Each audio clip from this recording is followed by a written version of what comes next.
Leader of the third party. Thank you, Honourable Speaker. This is a quote from a CBC article from February 27th. Advocates say the lack of progress on a safe supply of drugs in BC and a fixation on treating addiction instead is in keeping with the BC NDP's approach since they came into power in 2017 and hindering any efforts to stop the deaths. This province makes no mention of safe supply in its 2022-23 budget, focusing only on the ruling NDP's expansion of addiction treatment in response to the toxic drug crisis that claimed thousands of lives last year. End of quote. Every day, 7 British Columbians are poisoned by toxic drugs. If every person with substance use disorder was to recover in British Columbia, our toxic drug market would still kill people, because not all people who use drugs are addicted.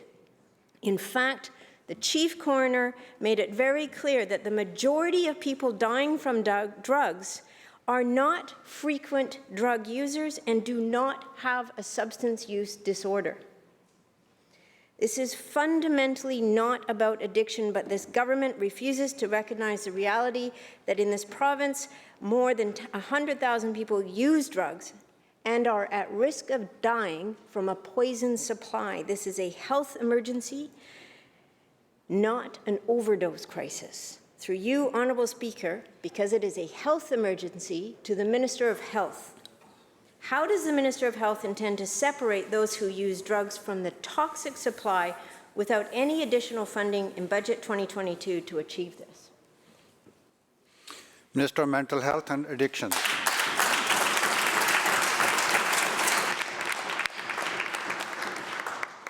Thank you, Mr. Speaker. I am honoured to be the Minister of Mental Health and Addictions and with the assigned responsibility for overdose response, mental health, and building a system of mental health and addictions care that did not exist in 2017 when we took government.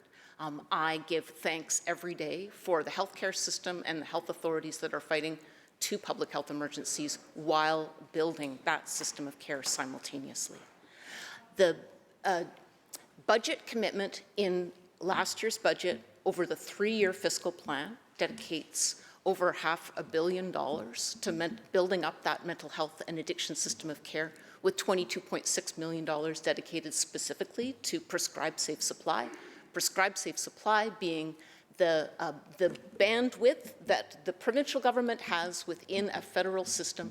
That is our mechanism to deliver prescribed safe supply, to separate people from the toxic drug supply with the use of prescribers. We are grateful to health authorities, to the federal SAFER programs, and to prescribers, nurse prescribers, and doctors who are separating people from the toxic drug supply.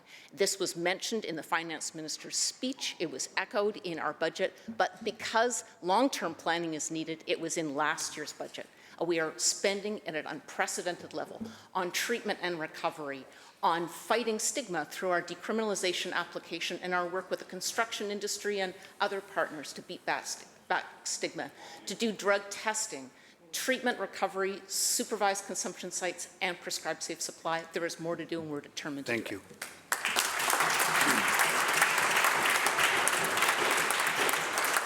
Leader of the third party, supplemental.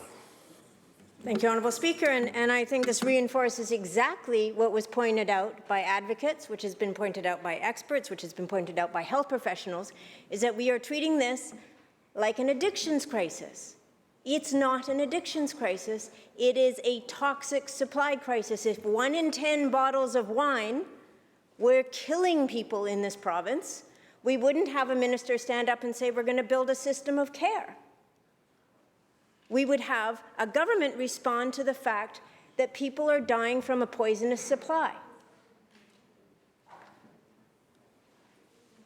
This government applauds itself for introducing safer prescribed alternatives to the toxic drug market. 100% of the 12,000 people given prescribed safe supply in 2021 and 2020 were given withdrawal management substances, not true safe supply. And it doesn't mention the tens of thousands more people who don't have a prescription of safe supply and will never get one.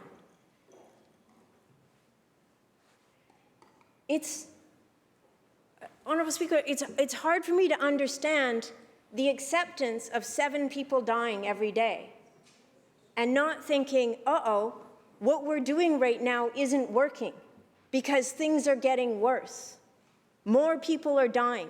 Not people with substance use disorders, not people with addictions, people who use once in a while.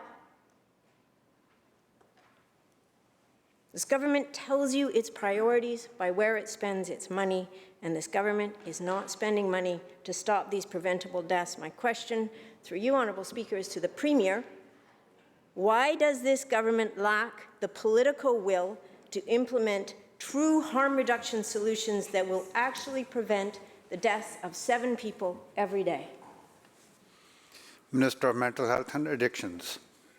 Mr. Speaker, not a single death is acceptable in this province, and never has there been so much spent on mental health and addictions, $2.8 billion a year now under this government.